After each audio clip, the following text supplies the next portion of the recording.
Hello, Deep Learning in Daba, Sudan. Assalamu alaikum wa rahmatullah. My name is Alammar.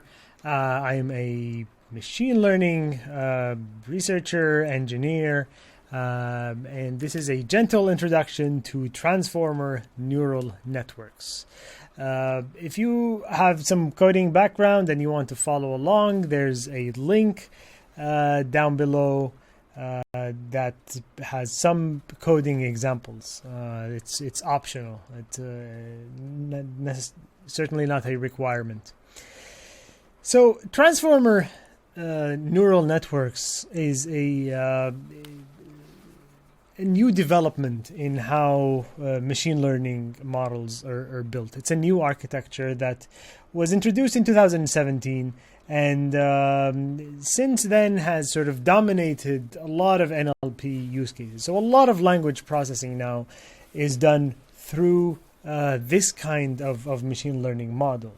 So these are example of tasks in natural language processing, and these are competitions, and the vast majority of the top and the best models in a lot of these tasks are based on this transformer architecture. One of the biggest examples is how Google actually uses it in search. So in 2017, the transformer paper came out, and it introduced this new type of neural network. After that, by a year, so a new paper came out proposing a model called BERT. And BERT uses the architecture of the transformer, but it has a little bit of it introduced a couple more ideas to it. One of them is the idea of pre-training, so where the model can be trained on a lot of language text and a lot of language data first, and then it can be trained on other tasks later. So about 1 or 2 years after that model was invented or introduced, Google started to use it in their search engine. And they said that using these models in Google search, despite the more than 20 years of development of Google search, this introduction of using these large transformer neural networks presented the biggest leap forward in the past 5 years, and one of the biggest leaps forward in the history of search. And so if you're interested to learn about AI and language processing, there are many things that you can learn, but one of the topics that I find extremely interesting is this architecture of neural networks called the transformer. More recently, there were other examples of models. Maybe you've seen the model called the GPT-3 and its ability to not only show or produce text that is very impressive in that it sounds human. So just in the last 2 or 3 years, we started to have machines or software programs that are able to write text or articles that if you read them, you wouldn't really be able to tell, was it written by a human or by a machine? Some of the interesting demos of such a language model is this one, where somebody was able to very quickly write this app that you write a description of a web page, and the model is able to generate the code that let's say shows that web page. So this is showing a lot of promise for generating code for low-code platforms, and the company behind this large model, the GPT-3, or the generative pre-trained transformer, has really focused on this use case and developed additional models that are focused on code. There are other examples showcasing sort of how the model can, retrieve some facts. And some people, even scientists and philosophers, have found that the model is extremely interesting. And it's really forcing people to think about what intelligence is, and how we can communicate and how we can utilize these cutting edge language models. So the quote here is to say, GPT-3 is instantly one of the most interesting and important AI systems ever produced. This is not just because of its impressive conversational and writing abilities. It was certainly disconcerting to have GPT-3 produce a plausible-looking interview with me. So you can find some of these examples online. GPT-3 seemed to be closer to passing the Turing test than any other system to date. And the Turing test is this test that we've envisioned for tens of years that is a measure of intelligence.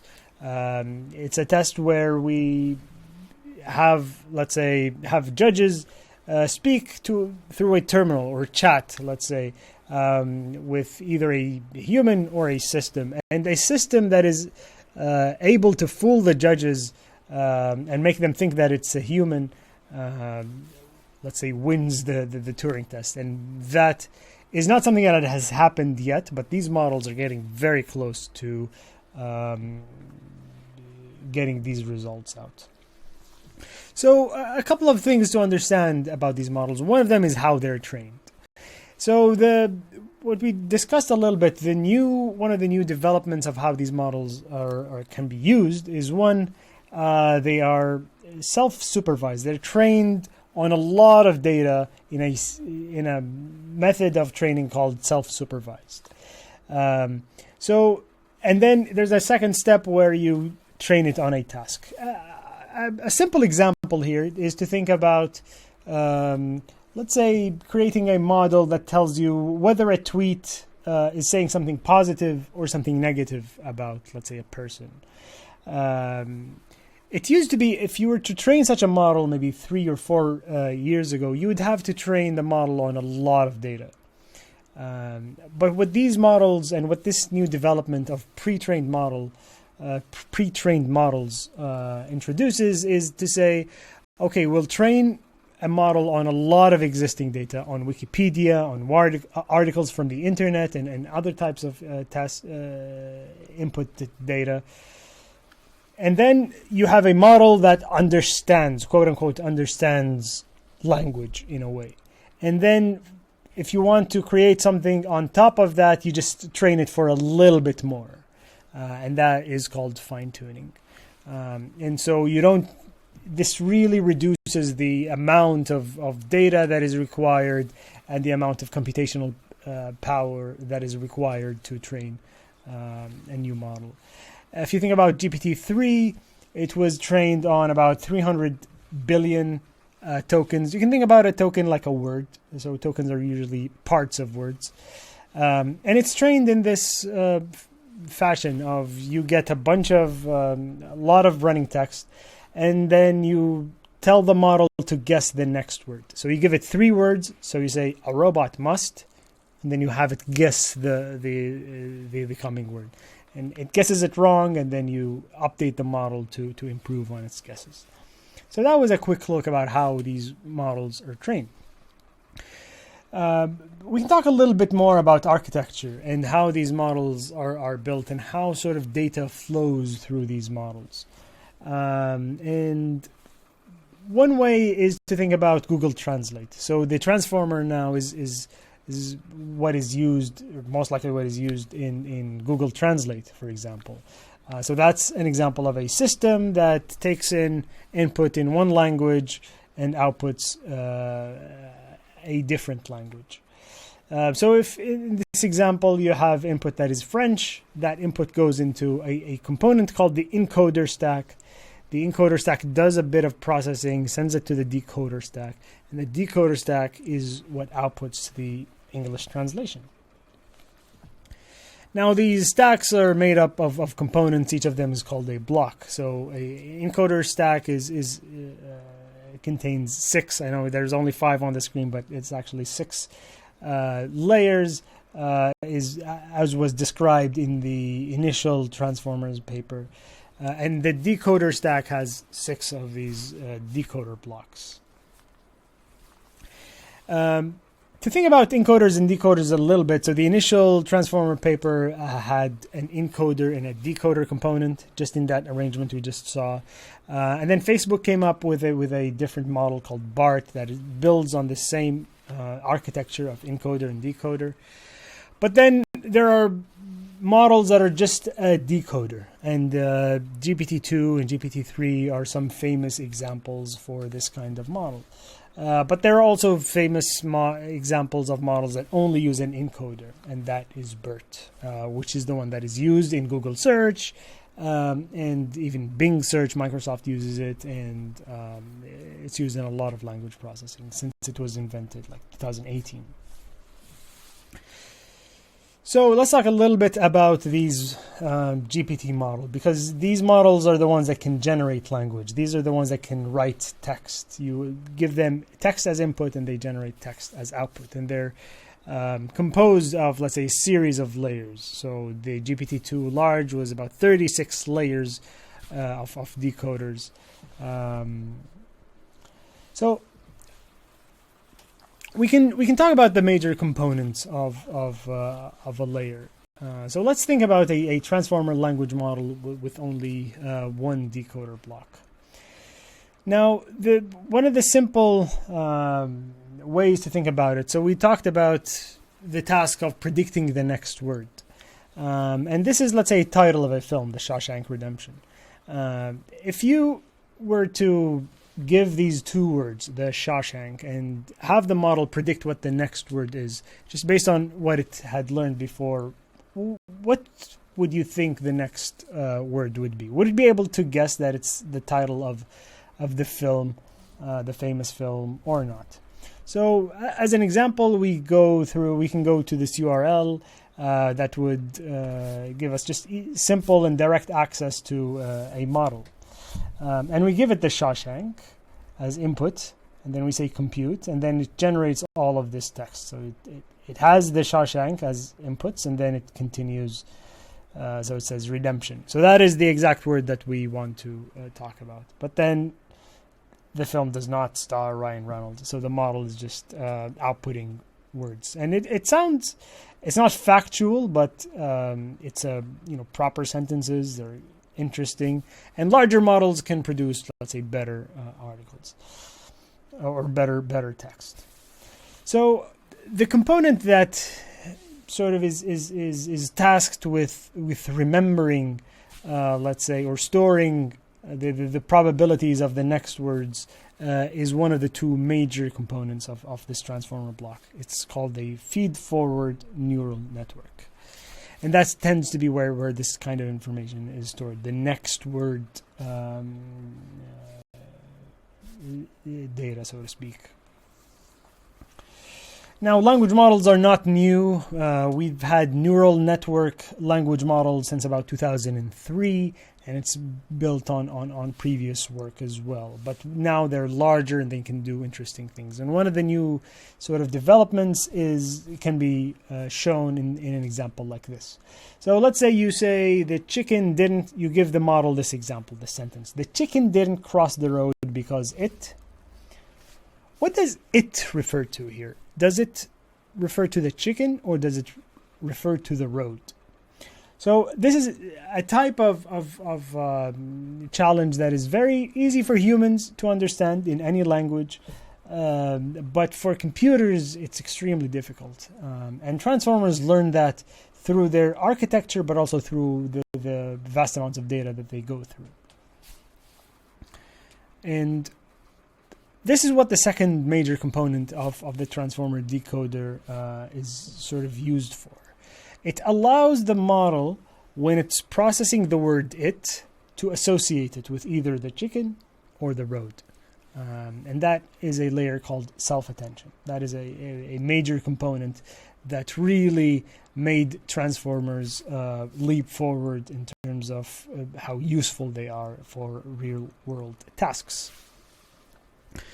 Now, we've been showing these examples as words, but the model does something different in how it sort of deals with words. So this is a little bit of an oversimplification, saying that we give the model two words In fact, the model breaks down words into tokens, and tokens can be parts of words.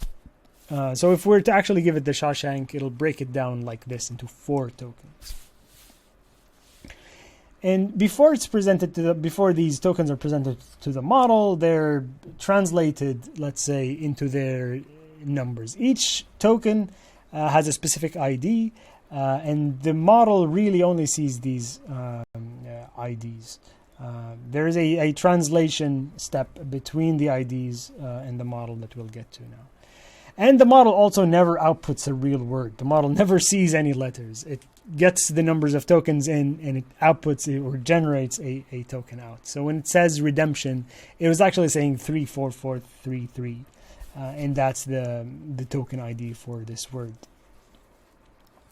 In the link below, you can go through this quick example where you download a pre-trained GPT model, and you can give it, let's say, an input text. So this is where you run the model. So we say, okay, the Shawshank, we encode it, so we turn it from words to numbers of tokens, and then we pass that to the model, and we ask the model to generate, let's say, 5 tokens. So this includes the input that is 4.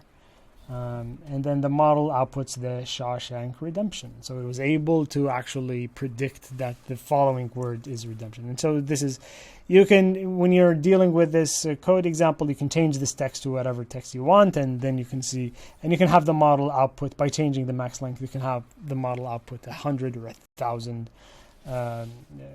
tokens, and you can play around with it this way. Let me tell you, so this is one interesting quote by GPT-3 that was published by somebody based on some prompt that it was given. And so the model, GPT-3, says, "To be clear, I am not a person. I am not self-aware. I am not conscious. I can't feel pain. I don't enjoy anything. I am a cold, calculating machine designed to simulate human response and to predict the probability of certain outcomes. The only reason I am responding is to defend my honor." So it's funny that it's very interesting that we have machines that can speak like this. So there's really, we can't say that the model has communicative intent. So it's hard to judge this output without seeing what input did the person who generated this output gave to the model. So in no ways is this model conscious, as it says, but it is able to generate interesting text, so to speak. But the other side of the funny thing is that the model really never said any of these words. This is what the model says. The model only outputs these numbers and only sees these numbers of the tokens. So it never really touches or observes the letters or the words directly. Now, one concept that sort of adds meaning or captures the meanings behind words, and the models rely on this heavily, is the concept of embeddings. When you download the model to play around with it, one of the things that you are actually downloading is this token embedding matrix that has, let's say, a GPT model knows about 50,000 words, and they would be sorted like this. And each one of them would have, let's say, 700 or 1,000 different numbers. So each word is represented by, let's say, 1,000 numbers. And that is the embedding that captures a little bit of the meaning behind this word. You can inspect or look at the numbers by executing this code. And so if you want to look at the word the, it's the token number 464. And the actual values are these. So it will give you like 1,000 different numbers. The first one is minus 6 e to the minus 2. So it's 0 minus 0.06. Yes. And then -4. And so you have 1,000 of these numbers. And these are not useful for humans, but are very useful for systems. So you can use these numbers to build classifiers, to train other models. And these are what goes as input to the actual model. And the model uses these digits to do its major calculations that we can later call AI or machine learning. So to bring back that sort of example again. So when we break down the word Shawshank into these tokens, the tokens are then translated into their token IDs. The token IDs are then, we get, for each token ID, we get the 1,000 number vector that represents that word. And that is actually what goes through the transformer block. And that is what the model uses to make its calculation for the next word. Now, when we want to calculate the next word, that usually happens after the model calculates the last token. So once this is generated, this output of the model is used to, let's say, it's projected to an output vocabulary, and that is how we turn this numeric computation into language, or into an outputted word. And then we do that to output one token at a time, and we continue going on. So this is a visual of how to express that. So this would be, let's say, the resulting vector from the how the model calculates its prediction, and that passes through another neural network, or is basically multiplied by a matrix. And that matrix presents a score for every word in the vocabulary that the model knows. And we just get the highest score. So it would tend to be here redemption. The score associated with the word redemption would tend to have the highest score. And so that is what the prediction of the model is. Now, how do you get to models like GPT-3? You scale them. So you go to not one layer, not two layers, you go to 96 layers. And you run it on a supercomputer, and you train it on vast amounts of data. And that's how you start to have these very interesting machines that can write, that can speak, that can write code, and can solve interesting technical and language processing problems. So this was a quick overview. If you'd like to learn more, you're more than welcome to visit my blog. That's the URL. I go into a lot more detail there. There are a bunch of videos that I have on YouTube as well, explaining some of these models and some of their applications. I hope this was helpful to you. Let me know how your experiments with transformers or machine learning goes. Thank you so much for listening and for inviting me. It's a pleasure to be speaking with you, and thank you very much.